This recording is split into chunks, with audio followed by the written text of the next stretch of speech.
Hey, Mark here, and I have a doozy of a giveaway for you. I have 5 digital copies of the 2024 blockbuster Twisters up for grabs, and if you'd like a copy, just shoot me a message and be like, hey, Mark, I would like to enter for a chance to win a digital copy of Twisters, because Glenn Powell is great. So own or rent Twisters on digital now, or look for the 4K Ultra HD and Blu-ray on October 22nd. The blockbuster disaster epic starring Daisy Edgar Jones, Glenn Powell, and Anthony Ramos is packed with a whirlwind of heart-stopping action and exhilarating thrills. We Live Entertainment calls Twisters the perfect blockbuster.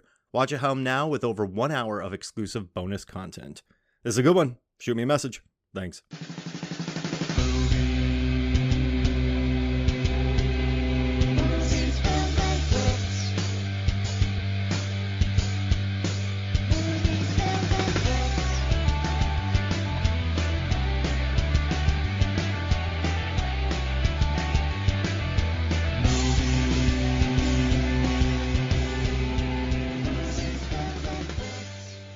Hello and welcome to Movies, Films, and Flicks. I am Mark Hoffmeyer, and joining me is a man who just really wants to get home.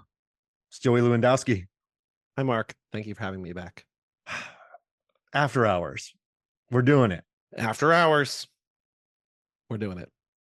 So I have a question. What if I just repeated everything you said the entire episode? Well, I mean, what if I just repeated everything you said this entire episode? No. Oh, no.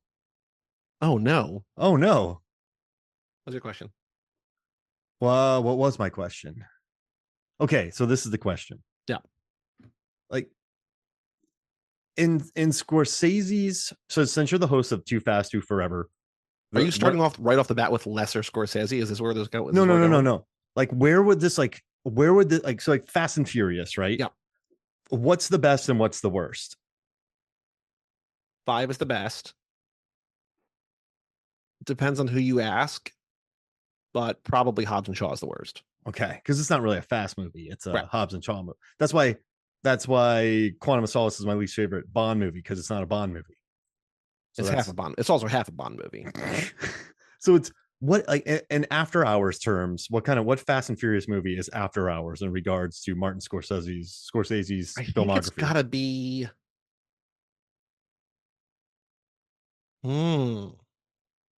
And I ask you this because I love the Too Fast, Too Forever podcast. I've been on it many times. Thank you. Probably 2 of my favorite hosts on the planet. Aww. Just warm, funny, great people. So I think what the Fast and Furious movies have become known for is action. It's no longer cars, it's action. So I think when you think Scorsese, you think crime, right? So this is kind of crime, but not really. Not gangster, not mob crime, not organized crime the way that most of his stuff is. So I don't think it's like a later Fast and Furious movie. I think it's an earlier one.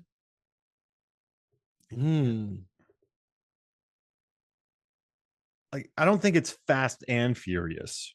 No, I think it doesn't really, because it's smaller, it's simpler. It's like, I wish the Fast and Furious had like a bottle episode or a bottle movie, because that's kind of what this is, right? Like this is also, not. I mean, is this a Hobbs and Shaw?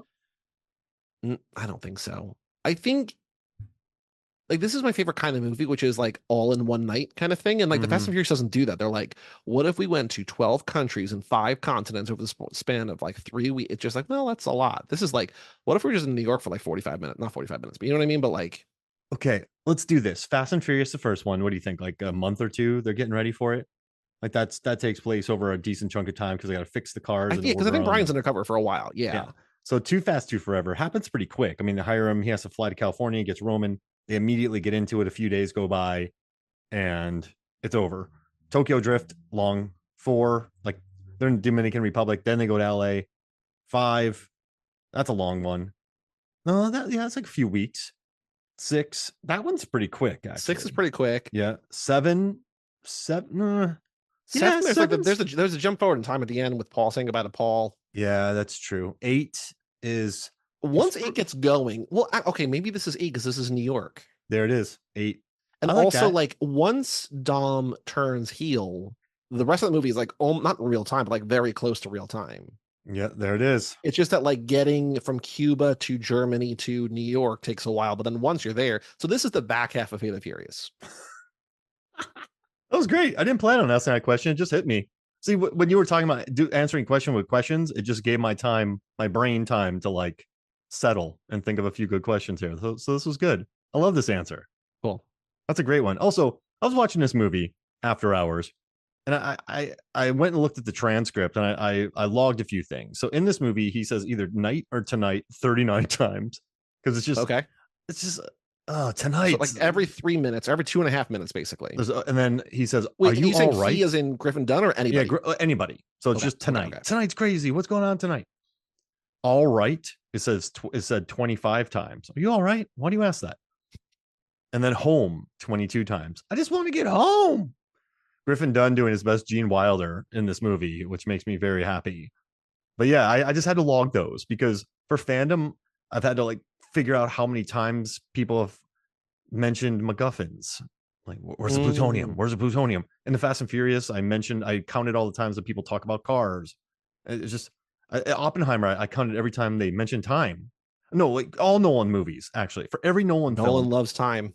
I counted every time Vegeta screams in Dragon Ball Z Super and GT. So I was like, I can do one movie really quick. So I just wanted you to know that this movie's all about someone asking if they're all right. Mm-hmm. And it's at night. And tonight was a bad night. Tonight is not going to be a good night. It's not a Black Eyed Peas song. And he just wants to go home to the place where he belongs. Mm-hmm. And that's the movie. Seems fair. Let's get out of here. Cool. It gave Scorsese back his mojo. Can I? My first note about this movie is I feel so bad for Griffin Dunne, like legendary character actor Griffin Dunne. Finally, maybe not finally, but finally the star of his own movie. And then Scorsese's like credits in alphabetical order. It's like, no, man, put his name first. Like, don't. Yeah, he produced it too, though, so he's okay. Yeah. I love the stories about this. When he busted into the club, he had to be tired, so he just ran around, sprinted around the block, ordered drinks for everyone, then ran out of the bar, and then went and did the scene. And Martin was like, "You're a maniac." And I mean, it works. You know, can I vent? Yeah. So some people have called this minor Scorsese or lesser. This is where I thought you were going in the beginning. Yes. Mm-hmm. It blows my mind. It's just, and everyone always talks about the keys. Like, oh man, you see that key scene? But it's not lesser, Martin. This is hard. Making a movie like this all nights, just shooting in an order. Oh no, they were shooting it out of order. You know, they bought one giant loft, like no budget. They split up all the apartments into one giant loft. They brought kids from CBGB down because like, hey, you want to be in a Scorsese film? Like, yeah, all right, go be the extras. And just this movie was really well made. It's funny. You got to watch it. If you watch this, you'll realize how funny it is, and just how good Griffin Dunne is, and how like weaselly he is. Are you all right? Well, yeah. Yeah. Maybe you should go take a shower. Yeah. No, that's right. Like Paul's an idiot. I like Paul. He's in over his head, but he's just a guy who agrees with a lot of people and gets in over his head. But it's not minor. This is not minor. No, I think people just think it's like it's not organized crime, right? Like it's just like this is not what he's known for. But he's also just known for New York. Like Bringing Out the Dead is like this. Taxi Driver is kind of like this, right? Like King of Comedy is kind of like he's got a couple different speeds, and this is just one. It's just not Goodfellas, right? It's not The Irishman. It's not The Departed. It's not what. It's just this is different. Also, it doesn't have De Niro in it, right? So there's a lot of things here that are just like, oh well, it's not whatever, but it's also very firmly, clearly him. Yeah, and it looks gorgeous. Yeah. You know how kinetic it is. You know how many dolly shots there are. You know how many unnecessary camera moves there are. Not unnecessary, but he put a lot of funk on this movie in a good way, like not bad funk. He put a lot of funk on this film, and it looks great, and it moves fast. And you know, Michael Ballhaus, wonderful filmography if you've ever looked through it. Jeez Louise, excellent cinematographer. So for like even the music is just so on the nose. Yeah, and just everything that came together. Like, is the taxi driver the ferryman because his hat says the captain, or is he just in the military, or is this Alice in Wonderland? Is this the rabbit hole? And for me, this movie's basically just having a bad night. Joey, we talked about a lot of college in when we had our shithouse episode. Yes. And, you know, growing up, I had some late nights that involved. I was thinking about you while watching this movie, especially in the club scene, about like, you know, have you ever dragged someone and say, all right, Mohawk, let's go? I had a Mohawk. What was the wildest promo night? Oh, well, The equivalent of Mohawk night. You get in for free with a Mohawk. Because there's like, ladies' night, ladies' drink, for whatever, but like that's common. That's basic. That's boring. well, you know what was a crazy night was dollar PBR. So like I'm thinking about purely gimmicks. Whoa. Like we had nights where people danced on the bars. We had nights where this and that. We had indie night. Indie nights were always chill. I just had to watch indie dancing all night. I was like, you can only watch people dance to Beating Heart Baby and Bandages by Hot Hot Heat so many times. But it's yeah, I would say dollar PBR. And it's because of this. It's because my boss, he'd be like dollar PBR, but he would buy like he would order like 4 cases and they were gone in Not 3 enough. minutes. Not enough. But that brought in more people who were like, he got dollar PBR, and it was $5. So even when they were out, he's like, yo, if we're out, just take the money back. You still got some left? I don't know, man. It's $5. Go in there and check. So it's like I had to deal with pissed off people all night who come back to me, with a Milwaukee's Bester, a tap, like a beer from a dirty tap that's not that cold. And they just were kind of looking at me like all pissed off. And I was kind of crazy watching the people with the dollar PBR because he didn't put a limit on it. It wasn't like 1 per. So you get some indie kid coming in who probably jumped out of the trees because when he heard about the news and just skittered his way there because indie kids love PBR and just skittered his way there, bought like 8 and then just sat in the corner like Gollum drinking them. Still paying more than he would have at the liquor store. $8 for 8. Well, at a bar though, he probably would have paid $3-4. No, at a bar, sure, but like if you, but yes, I get it. So he's sitting there with this tall boy, he's just like, oh yeah, like PBR, and it would just get so busy, and then I would take $5. I always felt bad, and then yeah, just like then we'd fill up the bar, but then we didn't have PBR. But hey, we got Natty Light for $2. We got pitchers for $5. So yeah, you just get him in there like that. And I'm a terrible salesman, so I always hated those nights. Okay, so there are 2 things, there are 2 genres. I already said one of them. 2 genre, the quote unquote genres that like these are my favorite kind of movies. Number 1, all takes place in one night. Number Love 2, could not happen with a cell phone. Or like not even just cell phone, but like modern conveniences. Like this movie has to take place in the 80s. Can I counter that? Can I counter that? Mm-hmm. People are so reliant on their phones that if they get out in the middle of nowhere without their phone and without their apps and let's say their battery dies or they left their phone in the taxi cab. Yeah. And they're just going around. Hey, can I borrow your phone? Can I borrow your phone? Can I borrow your phone? Like you call your phone, no one picks up. And then you're like, you don't want to download an app on their phone to give you a ride home. So then you're just trying to get, and then you probably people don't remember numbers anymore. So if you're like a lonely yuppie who just lives by himself and goes up there, I think people in the 80s were better conditioned to get home, if you know what I mean. Like, I'm like, you're like, oh, okay, well, I got 50 cents. I can make it home. Like, that's just the way it is. Like, so you have Uber on your phone, even if you don't have your wallet, you have a card tied to it. You have some, Subway, like you have everything. Like, I think just like the digital wallet. I don't know. Like, there's so many things, like having to call an operator, having to grab a taxi, having to find cash, having to get keys. It feels like he's running into obstacles. Maybe it's just different obstacles today. Maybe that's the thing. Maybe it just feels like a different time, like a relic from a different era. Well, what do you mean a relic from a different, like just the way that he's running? Like different inconveniences. And I also think the joke is just getting back from SoHo. Yeah. I think it's a very New York joke too. It's kind of like, oh man, I gotta get home and I'm in SoHo. This is horrible. So but all right, I think you're right. I think he didn't have the change. He didn't have an ATM card. He had his 20. The guy took off. You have pay phones. People, you have to write down the number. You can't just text the number, so you have to remember it. I think there are a lot of period appropriate moments in this. I think this movie could exist nowadays, but it would have to be something different. I think the thing with when you have a movie like this today, you have to go out of your way to be like, well, why don't they have their phone? It's like, well, the phone died. It's like, well, why didn't they charge the phone? Well, their power is out in New York. It's just like there's always like you have to explain why. But it's like it's the 80s. Like there's just payphones. Yeah. Although it's also like a fantastical New York, and that there's like 11 people in New York, and it keeps ringing to all of them over and over again. You know what I mean? Like it's not New York. It's like quote unquote New York. Yeah, this is definitely not like this is very much of a fairy tale, I would say. Yes. The cab takes him there and he's just stuck and he can't get out, and he runs into 4 blondes that make his life misery. And partly by himself. But you know what though, man? I'm telling you, I've had nights like these, and I don't think I had a cell phone, so that makes sense.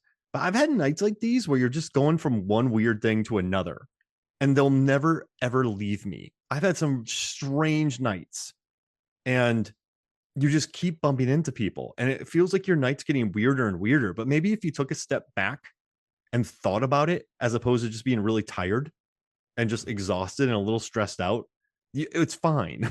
But you keep going to different places, and you like end up at someone's house, and they take all their leftovers out of their freezer and they nuke it up for you, and then like two people sit there and watch you eat an entire plate of food at like 10:30 at night. And then I had to go punch a heavy bag filled with water, but I had to fill it up with water. That was the craziest night of my life, Joey. I don't even want to get into it. But yeah, it's like that's why I guess I feel for this guy, because you just go out and things get worse and worse and worse, and you just want to go home. Here's my question to you. Is he too trusting, or is he too skeptical of people? Or is he both? Because it feels like everyone he meets, and this I think was kind of like a magic about this movie, everyone he meets is insane and also right, or insane and also wrong, and also right at the same time. It's just like he is always both the victim and the perpetrator in almost every interaction he has, where everyone is understandable and everyone is also completely at fault. So is he more often, do you think, too trusting or too skeptical? I mean, first and foremost, I think he's attacking their world. Like their world seems to be running just fine. These people exist just fine. They get to where they need to go. You know, even the thieves buy art. Like the neighbors are supportive. He's there, and I think he's already uncomfortable. And I think when he gets to all right, first and foremost, I think he just wants to go down there to get laid. So he's single-minded. Yes. You know, he meets Marcy. He's hitting on her. He's just massaging her. But the next thing he knows, he's with Linda Fiorentino. Which, listen, if you're in a movie and you see Linda Fiorentino and it's the 90s or 80s, run. Like, just don't get involved with her. All right, you're gonna get arrested for murder. Well, hey, that almost happened. Yeah, horrible things are gonna happen to you. So just stay away from her. So he's massaging a woman who falls asleep on the couch. Then she's whispering in a room, and then it just gets weirder. Like, I don't think he ever had a chance to get his bearings, and I think he was just tired. I think he probably is. I don't think he goes out much. I think this is the one time he did. His life is pretty insular. He probably controls everything in his life, and so it got out of his control. But I also think he just tells. He also tells everyone what they want to hear. I don't think they want to hear that sometimes. Like, well, that's what friends are for. It's like, no, that's what friends are. Like he's just agreeing with everybody. Like he has no personality of his own, and I think that turns people off because he's a nice guy in a suit, but he's just such like an agreeable fellow. So I didn't answer your question about one of those, but I do think that I think he's attacking their world because their world's running just fine, and he's the outsider there. If that makes sense. Yeah. Well, he's not like in the art world. He's not in the punk world. One of my favorite, probably my favorite movie, Everybody Wants Some. That movie. There's a scene where Glenn Powell and Blake Jenner have a conversation. And Blake Jenner goes, something like rewatchable movies ever. I feel like a poser. He's like, what are you talking about? He's like, we were at a Western bar earlier. Now we're at a punk bar. He just goes, you do what you got to do to get laid. Like, that's just like what it's just like. Yeah. It starts off with him trying to sleep with Rosanna Arquette, and then that quickly spirals out of control. But he's just like, I just gotta. I also feel like he's also like in for a penny, in for a pound, where he's just like, well, because like any number of things along the way, I would have been like, no, I'm just going home. I'll figure out a way to get home. But he's just like, no, I'll try to whatever. I would have left, right? I would have walked home. At what point? I mean, I think, listen, once you get there with Marcy, once you meet Kiki, like she's cool. Like they're Will Patton, Horst is cool. I think you just get to a point where you're just going, I'm choke. Like, so when he talks to her with the candle and then the burns, like, and then, they're whispering in the next room, like, oh, well, you're the one who invited him. And then they go out to eat and then you hear the stories and you just chalk up the loss and just be like, Marcy, you're cool, but I gotta go. Like, this is, I just gotta go. Like nothing good will happen to me if I just stay out later. And I think, yeah, he definitely overcommits and then he leaves at the wrong time and kind of burns some bridges. So yeah, I would have been like after the coffee shop, after some of the no one's really telling the truth here. Like they're kind of whispering in different rooms. Remember when Kiki's like, yeah, that guy you called earlier. Like I just would have left. So like, I would have Yeah. walked home. Yeah. I, But he's so polite. Like I'm telling, like he's, yeah. Then he just keeps making. He's never dealt with this before. You know what's interesting too? Have you ever had something kind of? Has someone ever acted in a way towards you where you're just frozen, where it's so out of left field that you don't really know how to react, and there's no like fight or flight, but it flummoxes you so much that you just don't react because it's so new to you. I think that's him as well. yeah, where it's a little bit exciting, but also like very confusing. Yeah, like I mean, listen, this is a good night for him. He's running around, he's meeting ladies, he's being chased by mobs, he's meeting it's just Catherine O'Hara blowing her whistle. Like this is, it's gonna be a story he's He's gonna be just a talking word about. processor. Exactly. This is a story he's gonna be talking about for a while. And it's Do you think people will believe him though? no. These because it's like he enters a different realm. If that you tell people this story, I wouldn't tell people this story. Yeah, so I went downtown, I met this lady, I treated her terribly. I thought she had burns, she didn't have burns, and she committed suicide. But then there's like this club, and they tried to give me a mohawk, and then people thought I was stealing. But then some guys actually bought some stuff, and then they broke it. Then I met a lady who I rejected her, so she drew my face on some posters, and I mean, and then I got put in a paper mache thing, and then I got put in the back of a truck, and then I fell out of the truck, and I went to work. No one's ever gonna believe you, ever. There's no way to be believed. I guess you could be like, "Hey, read the paper. This is the woman." You're like, well, that's kind of weird that you're telling me this. So yeah, no Like one's gonna believe him. any one thing he encounters is believable, but like even two strung together, it's like no. And then like the whole night, mm-mm. But how much of it is real? Like, how much is it that would be totally normal if you went there during the day and not paranoid and tired? That's a good question. I don't know.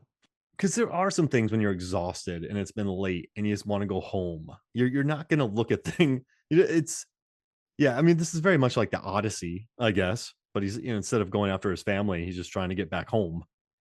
But yeah, this is a.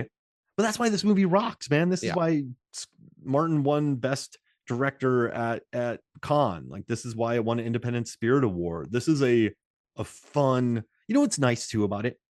Some of these movies they drain you. They like falling down or something like that. They just and even those like yuppie remember like just unlawful entry and basic not basic instinct, the Glenn Close one where she burns the rabbit. Fatal Attraction. Like yuppies were being terrorized in the 80s and 90s. So this one isn't as debilitating. You can watch this and just have a good time and you don't leave feeling horribly burnt out. Do you think, or do you know, was this marketed toward yuppies to like sympathize, be like, you believe what the world has become? Or was it marketed toward like punks and the art scene, be like, check out this loser? I think good movies work on both levels. Yeah. Like Starship Troopers works on so many different levels. I think this one does too, because he's infiltrating the art world. He's infiltrating the punk world.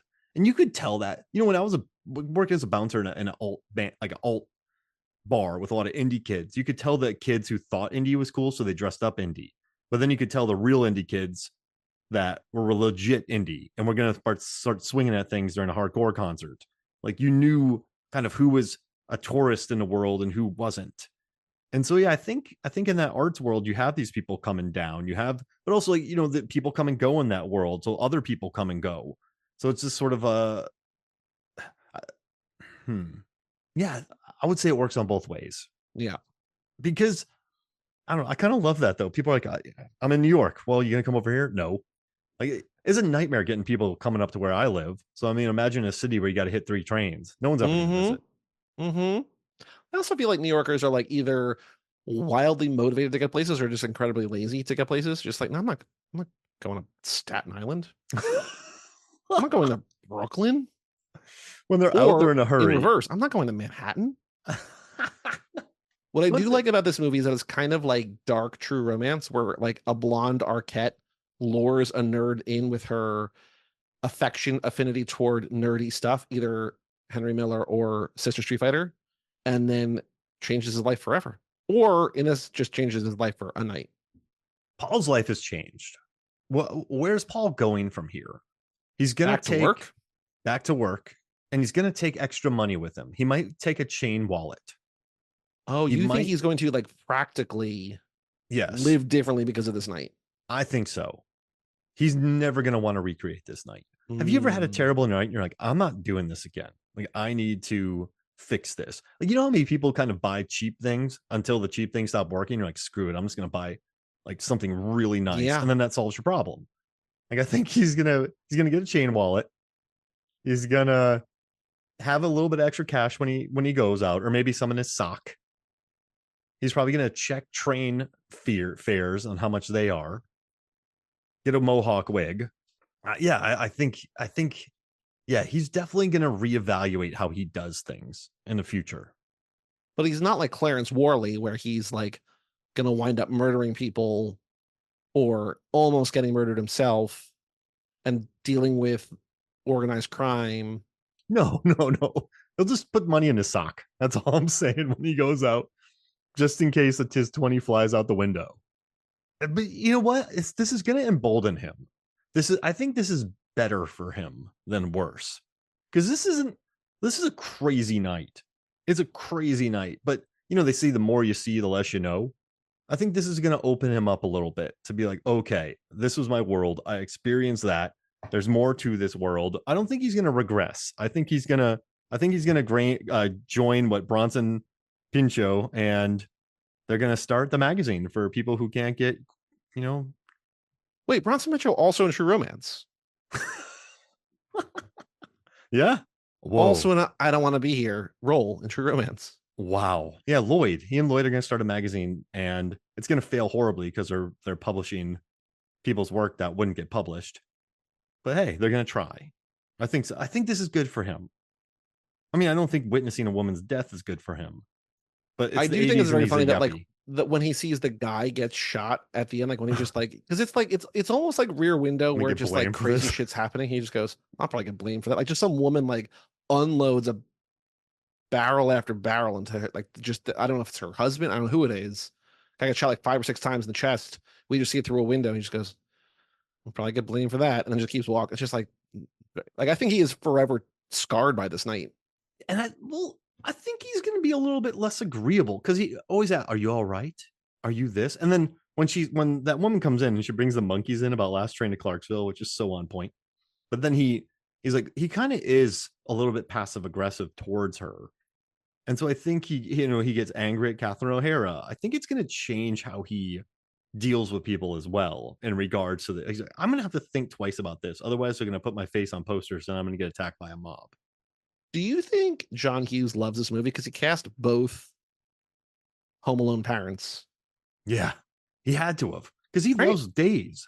He's like the king of This Is a Day, right? There's 16 Candles, Breakfast Club, Ferris Bueller's.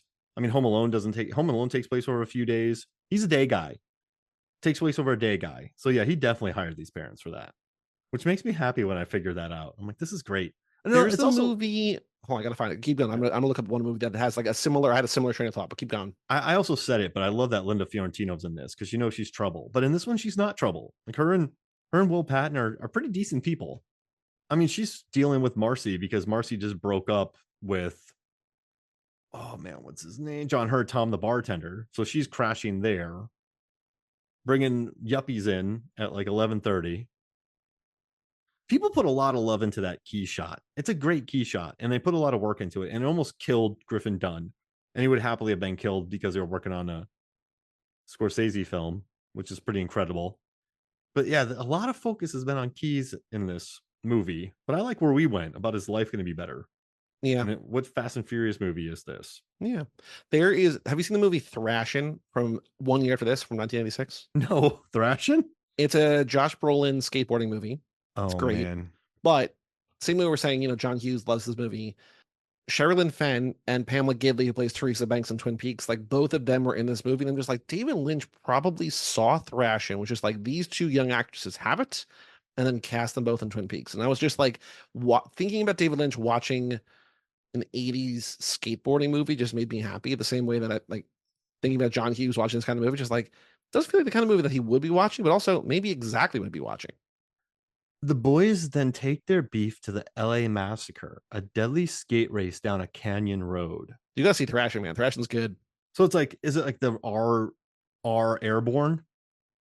It's like Romeo and Juliet and skateboards. No way. All right. It's probably on Tubi. Oh, it's on Prime, right? It's on Prime right now as we're recording this. Man, David Winters directed. All right. Good. What? All right. Okay. I've never even heard of this movie. Yeah, there's a bunch of like extreme sports movies from the 80s that are all kind of get lumped together, but this is for sure one of the better ones. Tony Hawk's in this movie, Flea's in this movie, Anthony Kiedis. I loved when they would randomly pop up in movies in the 90s, like Airborne. Yeah. Well, no, Airborne's also like Airborne is okay. The Chase, when those guys, the Red Hot Chili Peppers would pop up in those movies. It always made me happy. And now Flea's just like in everything. Yeah, Flea's great. Anthony Kiedis wrote a really good book too. Just want to let everyone know that. People make fun of the Red Hot Chili Peppers, and I hate it. It's like, what? Like, people go hard on them. It's like, why? I love the Red Hot. Listen, so when Mallory was born, she had to be in the NICU for 2 weeks. Mm-hmm. And so Megan had to be in the hospital for 2 weeks because she was born 6 weeks early. Then Mallory, so it was a month of just hospital. In that month, I had to go feed the cats twice. I had to work. I had to go do things. Like, I had to run around. I slept at the hospital, and like, just great, totally worth it. I'd do it all over again. You know, it's what you do. But I shit you not, man. Like, the Red Hot Chili Peppers were always playing on satellite radio. So whenever my wife and I were in the car, with that time, yeah, like whenever my wife and I were in the car, I tell you, like, it was always Red Hot Chili. It doesn't matter, 90s on 9 or 2000s on 10 or pop rocks, like, or alt nation. There's always a Red Hot Chili Pepper song. And so we went and just bought a vinyl of the greatest hits, because during those weeks when we were just exhausted, there's always a Chili Pepper song. So I digress, but I'm telling you, lay off them, y'all. I like the Peppers. And I want to watch Ration. And I like After Hours. This movie also has one of, if not my favorite shot in any movie ever. Oof. Which one's that? It is. Can you give me permission to share screen in Zoom? Yeah, do that. Oh, I have to give you permission? You have to click on the little arrow next to share screen. Share screen, arrow, multiple participants can share screen simultaneously. There we go. Got it. I've learned a lot during this episode. Oh, yeah. She's like, I'll be right back. And then just push it. I think it's a dolly. That's not a push in. That's a dolly in, I think, that's right? a dolly. Yeah, there's a lot of dolly in this. Like, it's so quick. And it just dollies in. She winks and turns and walks away. Just like, oh my God. Like, I've only seen this movie twice, but the first time I saw this movie, you know, like a summer or two ago, whatever. But this movie is like, this is a summer movie. Like, I try not to be that kind of person who like gatekeeps, like, oh, you have to watch this movie in winter. You have to watch, but like, this is like, you gotta be sweaty when you watch this movie, I think. But when I first watched this movie, you know, a summer or two ago, and I saw this, I was just like, oh, I love this movie. Like, this one shot was just like, oh, this is a guy who knows what he's doing. That's why when people say it's a minor Scorsese, you're like, watch that shot. Yep. Watch that. Like, so Griffin Dunne said this was the only movie ever made where Scorsese just told him to run as fast as he could. Like, don't just jog. Don't just do that. And, you know, if you look in her room, you can see that she put up posters, but posters were torn off the wall. So the production designer would put posters up, tape them, and then rip them off and leave little. So they were trying to make it look nice. And it's just, the lighting is perfect, whether it's the wildly bright candle, whether it's the night light. They found really great practical solutions. You know, the taxi could be like the White Rabbit. They took one loft, made it into 3 apartments. Like the black yellow caution tape is a point, like Checkpoint Charlie. They were talking about in this movie, like he's the bouncer to a club. Mm-hmm. Like, this is a well put together, well designed, smart movie that really does feature a lot of excellent camera movements. Like when they're walking to the Mr. Frosty machine, there's some beautiful shots. I mean, this is a wonderful looking movie, and it's almost like an embarrassment of riches. So it just, as someone who's stood around on many film sets or commercials and watched some of the flattest shots ever created, to know how much work went into this. And listen, he had passion behind this, because King of Comedy didn't light the world on fire. You know, it's had a reappraisal. I mean, it's basically Joker, But yeah, it's How to Reappraisal, wonderful film. And then Last Temptation of Christ fell through, and he needed to prove himself. So this just wasn't him having a lark. This was him saying, I am going to make something excellent with very little money, and I'm going to show people I still have it. Yeah. So he didn't just set up a camera and move it. Like, this is a movie with a lot of intention, with a lot of great shots, and it looks gorgeous. And he had something to prove with this movie. This was a necessary movie for his career. This is probably one of the most necessary movies of his career. So I hate it. Don't call it minor Scorsese. Stop. Stop, y'all. Don't call it forgotten, because I think a lot of people come across it and then they're like, "Oh yeah, Scorsese's forgotten movie." Like, no, it's always been there, and it won him a Con Award, like Best Director. So it's not. I wouldn't call it forgotten. It's just not Casino or Goodfellas, and Joe Pesci doesn't stab someone in the neck. I mean, I guess we could have had that moment. Somebody getting stabbed in the neck would fit exactly into this movie. But the blood, right? You just couldn't see the blood because this isn't a bloody movie. Yeah, like his arm bleeds a little bit. You don't really see that. His arm gets infected by the paper mache. We also got to talk about the paper mache and him like getting hidden in the paper mache. But well, the guy gets shot and he gets, lots of squibs on his chest. It does feel like there's more the threat of violence than real violence, even though there is also real violence. I mean, he's gonna get. Remember when that person got stomped in Soho? They pummeled his face. Like that would have happened to him. So yeah, there is a very real threat of mohawks. I mean, that's a free haircut. Go for it. You have no money, might as well get it. But yeah, there's a very real threat of violence permeating through the film, like the rat being killed in the rat trap, the guy kicking the register. There is a lot of violence in this. The world is violent. The world of this movie is very violent. But everyone's existing just fine until he comes down there. It's are they, or we don't know about it. He doesn't know about it until he goes down there. Like there's still that newspaper clipping is on his arm. Like that already happened. Well, here's the thing. Okay, so this is really random, but when I lived in Florida, I used to go to Ybor, and every time I went to Ybor, I got in trouble. And I was telling someone a story about my nights in Ybor, which I won't share here. But the person goes, Mark, he goes, I don't think it was Ybor that was the problem. It sounds like you were invading it. And I kind of thought about that for a second. I went, I think you're right. So Ybor was just there, and I showed up and stayed there too late. And then problems happened. So it's nothing crazy, but you always find something. So I think it's just down there existing, and he showed up and problems happened. Well, I mean, not to get too morbid here, but like, would Rosanna Arquette have still killed herself if he didn't show up that night? I mean, she had the pills, she had the breakup. I mean, maybe not that night, but like at some point. I mean, she's had a wild life. So she had the breakup. He kicked her out. She met Dunne. He left. But I mean, listen, he really read her wrong. She was being very open with him. I know that they were kind of whispering back and forth, but she was telling him some pretty gnarly stories. So maybe she wanted to open up to him, and he ran away. And she's also like, seriously, she's like, I thought I told you to stay on the bed.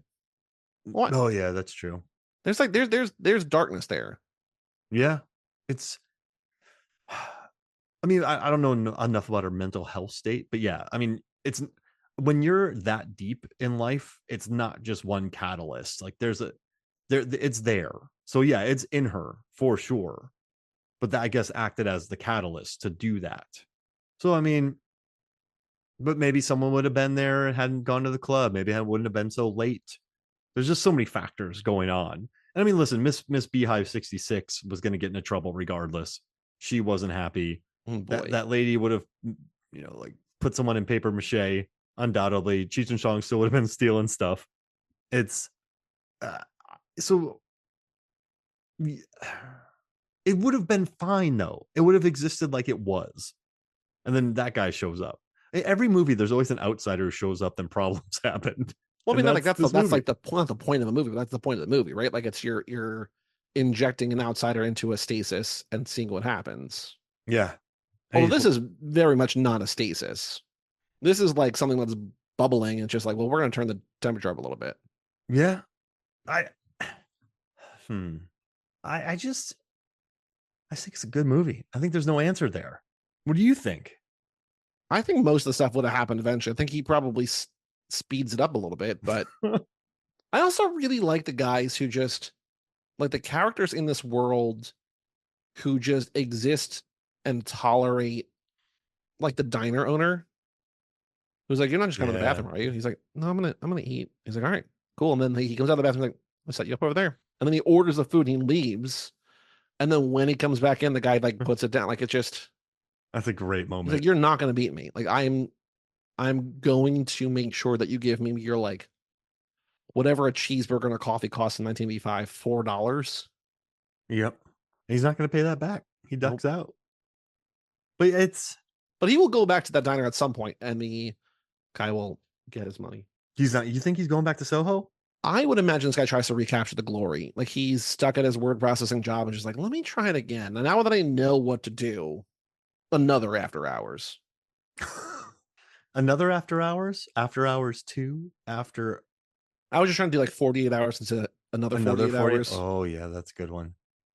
Before hours. Ooh, what if the before trilogy? There's after hours, after days, Wait, after hours, before hours. Wait, during hours, dur- just hours. before hours, during hours, after hours. So during hours is what? Just during the day. Like When it, before, so here, I actually thought this while watching. You know how like in Gremlins, like don't feed them after midnight. Like at a certain point, like right now, it's almost 9 o'clock, but like it's technically after midnight. Like you know what I mean? Like at what point does after midnight no longer mean after midnight? Like at what point is it no longer after hours? It's just before work. that's a good point. I mean, I feel like any time between 11:30 and 4:47. So specific. Well, I get up at 5, so that's morning for me. So I think Five. yeah, I got work, man. It's a good time to get. Most of my brain power is done by about noon. Because you're And waking up at 5. yeah, but I need that uninterrupted hours because if not, Yeah, I I get it. wake up Mallory. She's amazing. I'll spend all my time with her. But then she's up at 9, get to You're work. like, Then let's it's talk my 9. about Red Hot Chili Peppers. Yeah, exactly.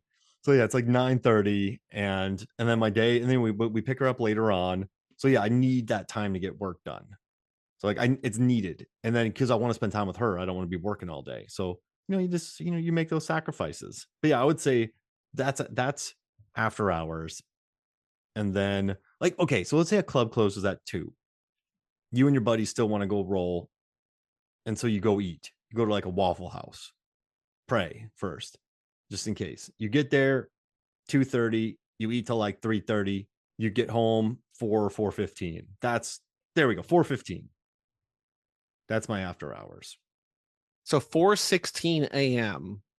Is is morning. morning. Yeah. Okay. If I wake up at 4:16, I'm like, it's morning. If I wake up at 2:30, I'm like, ugh. If I wake up at 3:20, ugh.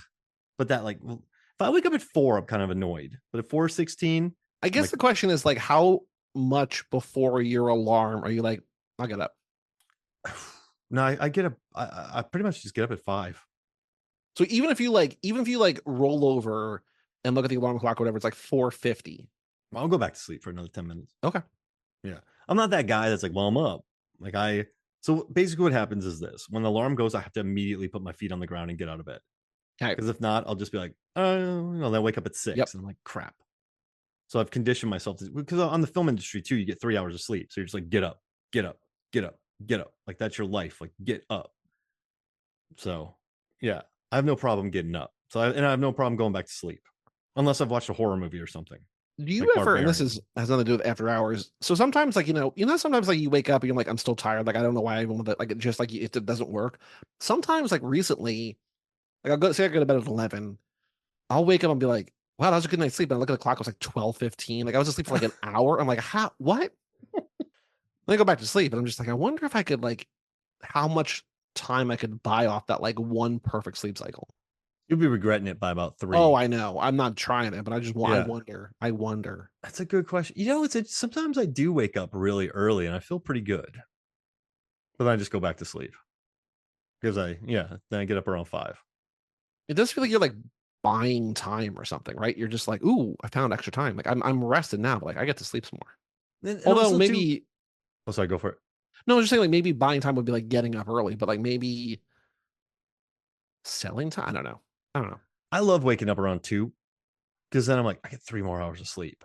Like I like that. But if I wake up at 4:30, I'm like, crap, I got a half hour sleep. Probably take me a couple minutes. That's when it gets annoying for Yep. me. Yep. So yeah, there's a lot of ways to spin after hours. But yeah, no, I'm with it. During hours, before hours. I mean, like, there's always a weird calm before a storm too in that morning period. You can get in some weird stuff in then too. So yeah, we need these movies. Hey, I put together a list. You want to hear it? Uh-huh. Okay, so in this movie, he comes across 4 women, and he survives. He gets home. So I picked 4 characters who I think I would have the craziest night imaginable, and I could Not good or never bad, just memorable. horrible, but like Horrible. really Okay. scary. But I would Okay. live. But I would just be like, geez Louise, I'm never going out again. So I would take Adrian from Titan or Titan because Uh-huh. she's a maniac, serial Uh-huh. killer, car show model. That's gonna be a crazy couple hours. Uh-huh. I have no idea what would even happen there, but I feel like your entire list could just be like from French movies. Like I'm just thinking about like Leos Carax from Holy Motors. Just like that's a 45 minutes you don't want to. that'd be an interesting night. Yeah. And that cab from what Cosmopolis, that'd be a fun time too. And then I'm Mm. gonna go Bridget Gregory from The Last Seduction, and that's Linda Fiorentino. So right now we're covered from 11:30 to 1:30. So this is 1:30 to 3:30. No, this is 1:30 to 2:30. I meet her, and she Okay. tries to get me to kill her husband. I'm like, I'm out. I Okay. just run. I don't let her burn anything. I don't let her get a hold of anything. I wipe off all my fingerprints. I'm like, get away from me, Linda Fiorentino from 90s movies. Leave me alone. Yeah. Around 2:30, I run into Teju from Thirst. With King Opin. She's a vampire and she's a maniac. Mark, I feel like she would just kind of play with me. This is a terrible evening. I feel like she would just play with me for a little bit, like throw me around. And then hopefully, just someone would come and I could just get away. And then finally, Jerry Lynn from Demon Knight. So she's a good guy, but she's probably being chased by something horrible. So I would she would use her blood to lock me in a house for an hour. Which I can't leave. You have to wait till daytime. I don't know why I did her voice like that because it's Jerry Lynn. But yeah, then I would just have to sit in an area that's covered by the blood of Jesus, blocking all the doors until daylight comes out, and then I could get home. And that's my night. It feels very specifically structured in a way to maximize misery. I mean, I thought it through. I was like, what's an interesting night? Who do you think is the hardest of those 4 to get away from? Oh, I mean, I'm pretty polite. Everyone everyone who's nice to Adrian gets killed too. Maybe she's a firefighter by this point and she's undercover. There it is. And then I just end up dancing with the firefighters for like an hour and then I leave. I get pulled to be an extra in a Julia Ducournau movie. But then I don't know, like Teju I'd just be like, I'm dead. I'm like a rat. Like I'm a mouse. Like I'm done. Like, just like a cat playing with a mouse. So I would kind of give up. But I think Bridget, Linda Fiorentino, because man, how am I going to get caught for later? Like, I feel like a week later, I'm just going to get arrested for something. Just your fingerprints were all over the scene. What? Yeah, like, that's it. So yeah, Bridget Gregory, Linda Fiorentino, she's going to get me. But yeah, I like this list because he ran across 4 ladies. I was like the list. The list seems terrifying, and terrible. Like it seems like literally by definition miserable, like filled with misery. But imagine surviving it. Sure, could you? I mean, I'm still alive in general. I think I could do it. I think so. Because I have no problem leaving places and getting out. And I'm pretty good talking. It would be horrible. But see, I base this all on knowing I lived. Like I ended up back at work in the morning. This is the whole plot. I live. So it would just be interesting to see how. I should have just done it like all for like Fatal Attraction, Glenn Close. Yeah, the yuppies. Yeah. Yeah, there's 4 yuppie killers in a row. It's like, well, it feels like there's a couple that you either go yuppie or you go like vampire. Like I'm thinking like Girl Walks Home Alone at Night, but like I think I almost picked her. Yeah. But she wouldn't mess with me though. No. But it'd be cool, like listen to music with her. Yeah. Like that's where I was thinking very Jim Jarmusch vibes. Like Tilda from Only Lovers. Yeah, they'd kill me though. Yeah. Yeah, Mia Wasikowska would like obliterate me in that movie. Yeah. I think Mia Wasikowska from any movie would obliterate you. Yeah. You don't want to mess with Bergman Island. She's great. Stoker. Oh yeah, we're covering that with Zanandi soon, so I'm excited for Stoker's that. a cool movie. Park Chan Wook. He did, yeah, great director. But yeah, I just think, yeah, like I just want Julia Ducournau's awesome, and there's just when I was thinking like a bad night, like her movies have some really bad moments. So that would be starting off really Do you have any bad. like cults? Because I'm also thinking of like Annalie Amirpour, like Girl Walks Home, but then like Bad Batch, where like Keanu was Want the to get cult my leader. leg or something, like cut my leg off and eat it. No, I'm thinking like not even like early in the movie, but like late in the movie where like Keanu's in that all white suit of that big mansion. Like you don't want to be there. Mm. I wouldn't go. I wouldn't do that. Mm. I would. I But you're don't also trust saying that that. like you're in control of this night. I don't think you're in control. I think you have to like go where the night takes you. Oh, I'm pinballing for sure. Like I wouldn't consciously choose to mess with a bloodthirsty vampire. What about you? Mm. 4 people. Bad night. I just think that demon night would be pretty interesting. Like just blocking off the windows and using the blood. Then we just chat for a while. She actually technically saves my life, and I could probably get a nap in. Who would be like the most annoying? Not like you're in fear of your life, but you're like you wish you were in fear of your life. Just trouble. Like what do you mean annoying? Like someone who would just like not stop talking. Like I'm thinking of like a stereotypical like 90s teen girl in a high school movie.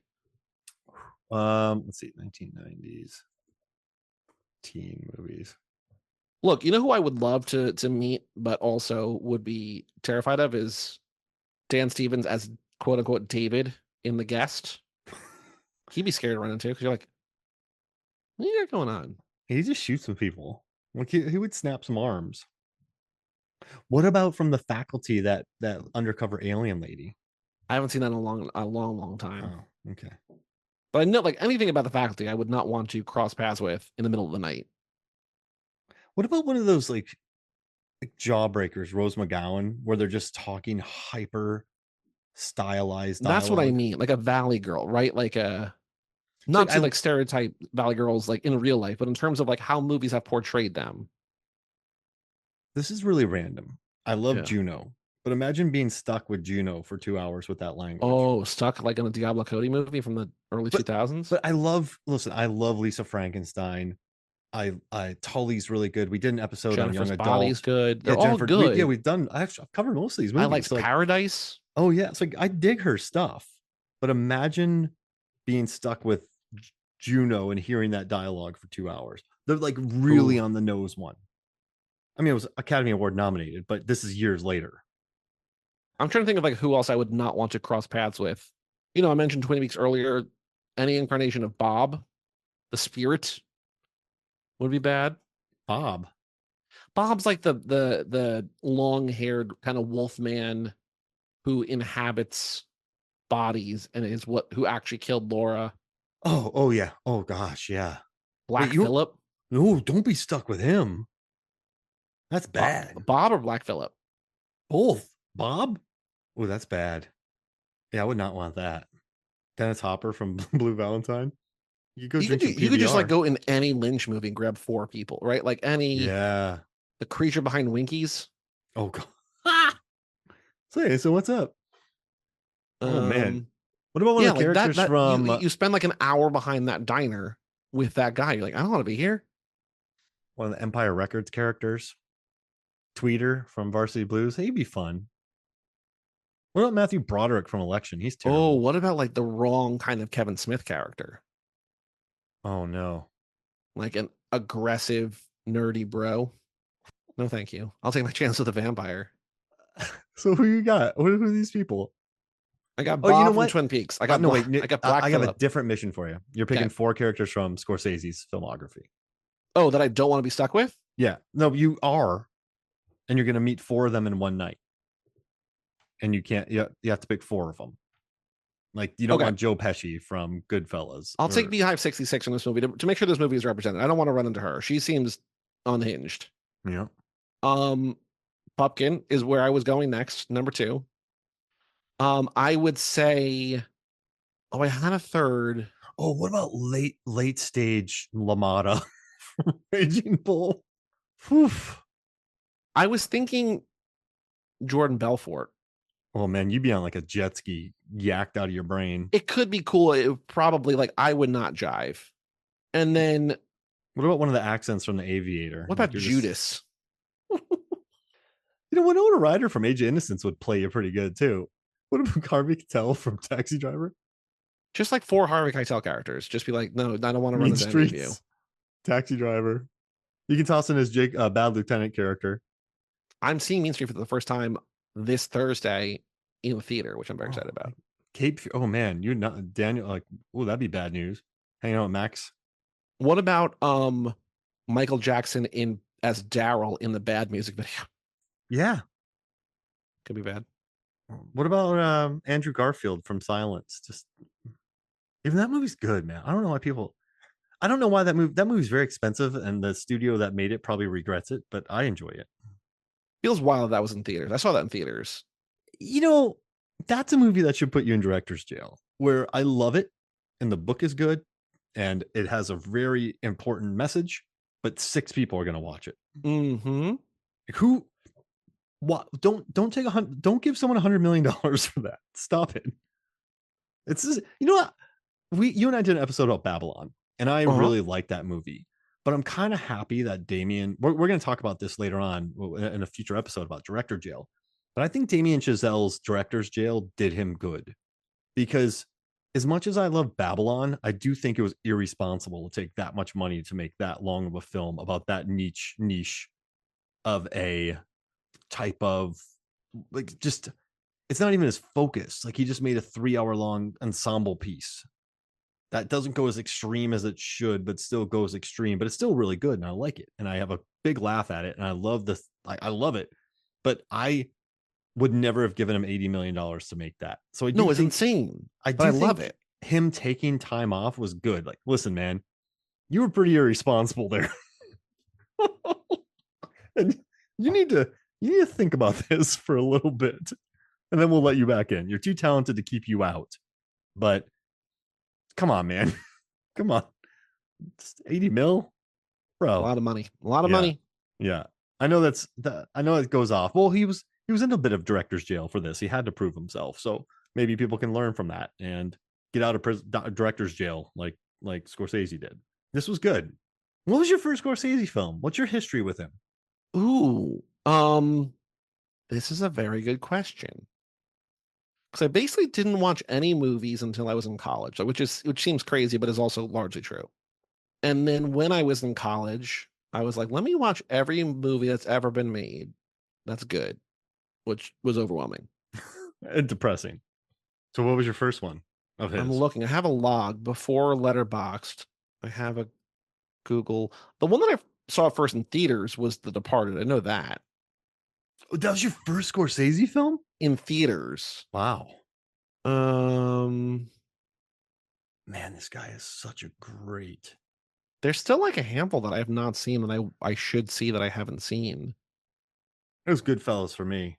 I always knew him as gangster guy. I was like 12 when I saw Goodfellas. Wow, that's early. Yeah, it scarred me. Like, it was a lot. And then I went and just watched Casino. And then like bringing out the Dead when that came out in 99. I was like, yeah, Scorsese and Cage. Like, I was all in on him by then. By the time I was 17, I was all in on him. Because I'd watched I'd watched Taxi Driver. I'd done a lot of those. But I mainly knew him for his gangster stuff. And Raging Bull I watched really young. And that, I think it was Goodfellas.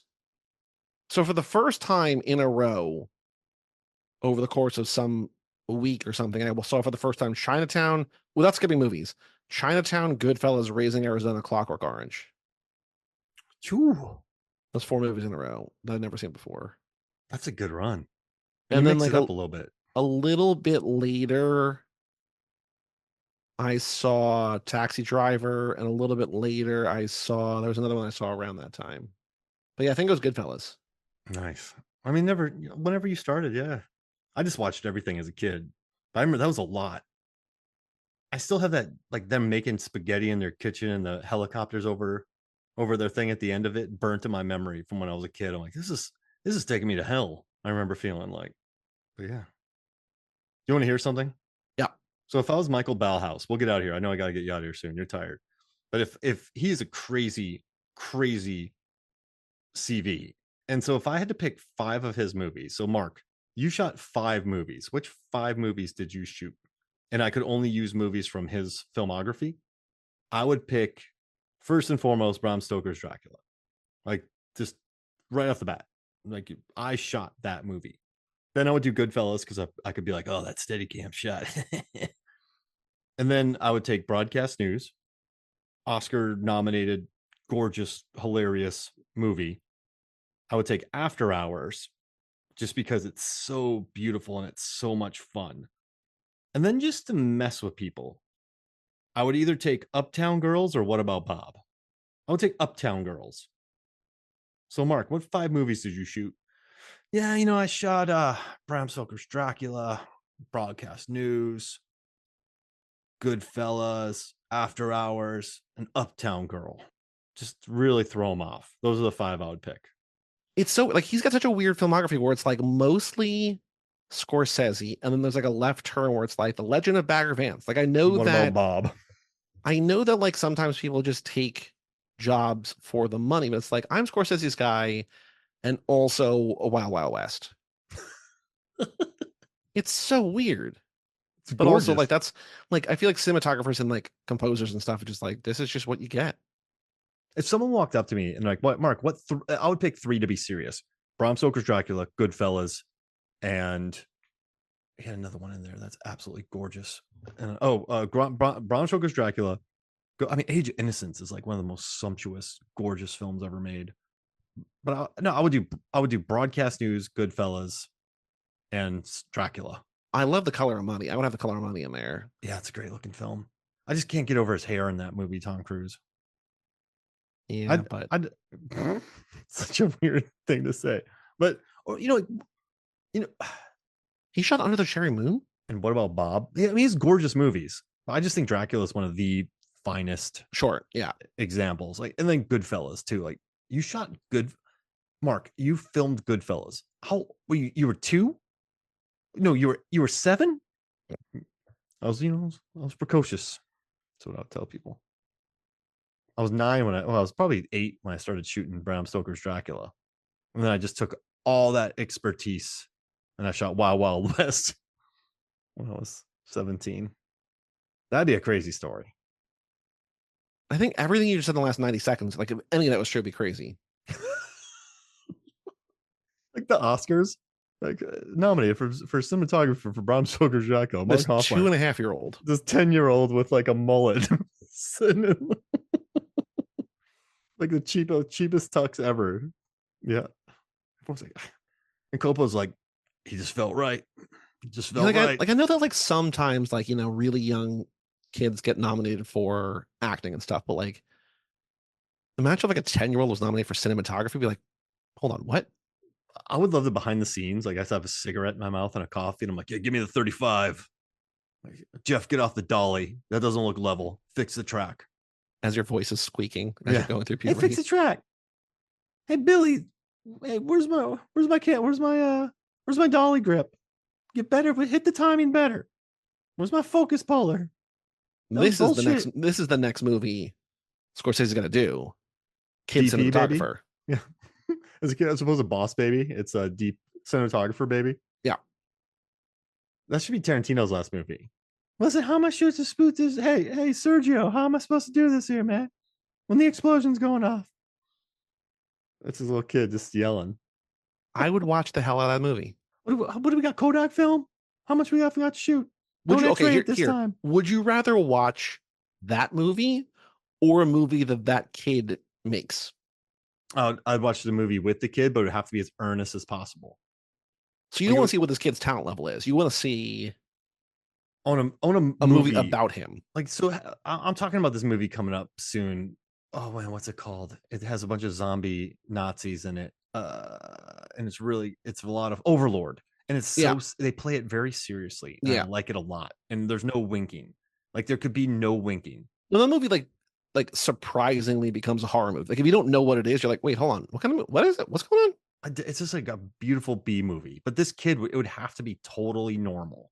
Like it would be like Once Upon a Time in Hollywood. I know it's a comedy, but with a 10-year-old shooting a movie. And like the 10-year-old drives, like he's dating Margaret Qualley. Don't even start with the logistics there. No, wait, he's dating Haim from Alana Haim 3. yeah, from Licorice Pizza, because she already did that one movie with Hoffman. Get in the car. Is it a real car? Or is it like a big, like a big, like a Power Wheels? I mean, it's a big 10-year-old. Precocious. Big 10-year-old. Okay. Yeah, probably played by like a 14-year-old. Oh, okay. Yeah, but like dressed down. No, it'd have to be a 10-year-old. They just don't cast 10-year-olds in Hollywood like they used to anymore. Yeah, no. Yeah, 10-year-old DP. Guys, I got 6 hours to shoot today. I got my lessons. Honestly, I would watch that movie.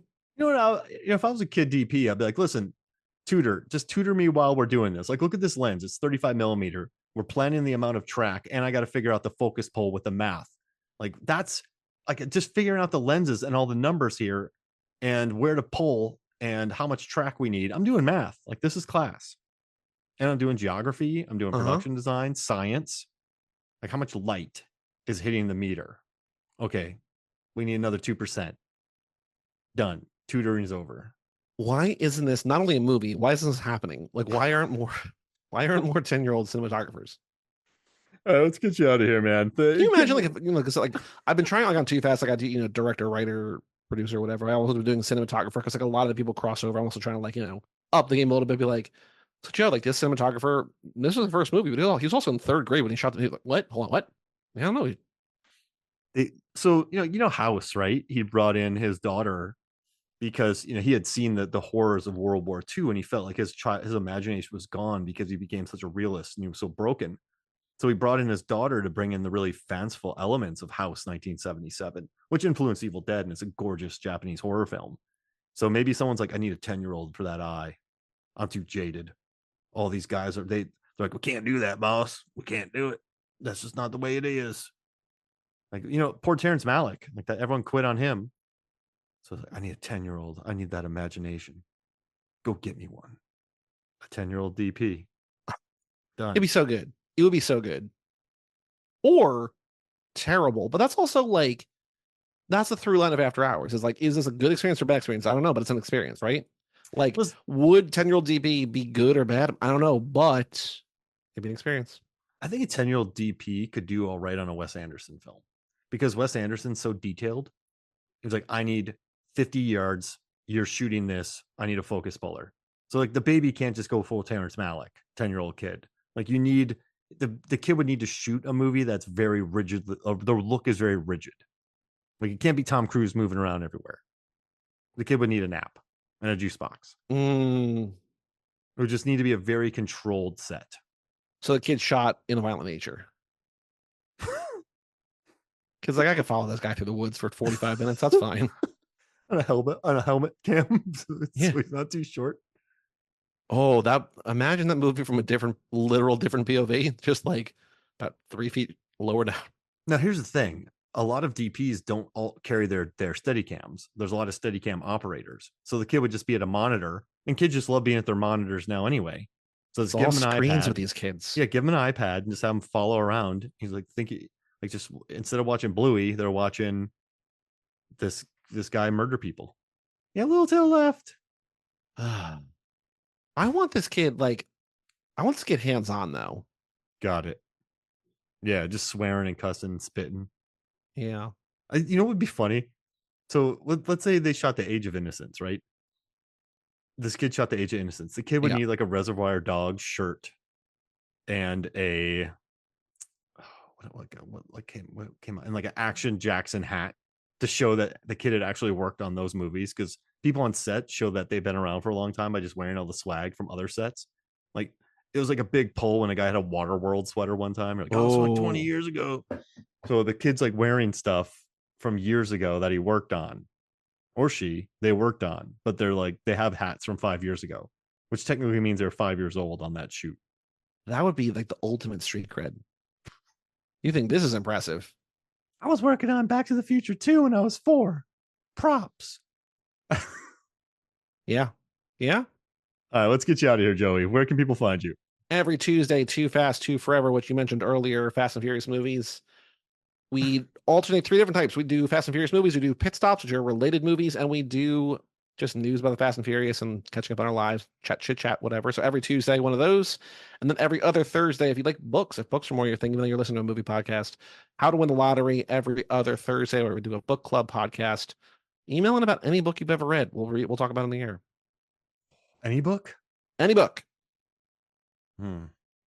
Umberto Eco's Foucault's Pendulum. We've mentioned that on the podcast. We've not covered that before, but do I have that? Have you read it? I had it at one point. It's one of my favorite I owned all-time it at one books. point.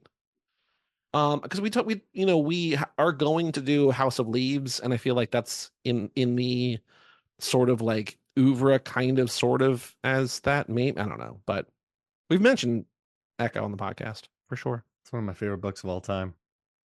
Lottery at GageClub.me. Just go to GageClub.me and poke around. There's new episodes almost every day, but Tuesdays every other Thursday. And Mark will be back on soon on Too Fast. Hey, give me on a Patreon episode. I can let loose. Oh yeah, After Dark, behind the paywall. Listen, y'all. Seriously though, the Joes are the best. Well, thank you. No, trust me. Yeah, you guys are great. So thank you for joining me, man. This is wonderful. I'm excited for, look, I think we said last time, I gave you a long list of movies that I love that I don't know where else I could talk about them. There's another one. You already picked the next one after this. I'm excited about that one too. If that keeps on giving. Yeah. And we got more good movies too. I just keep thinking about Bottoms too. So we'll have to get to that one day. Ooh, love it. So for me, Mark Hoffmeyer, for Joey Lewandowski, this is Movies, Films, Flicks. We'll see you next week.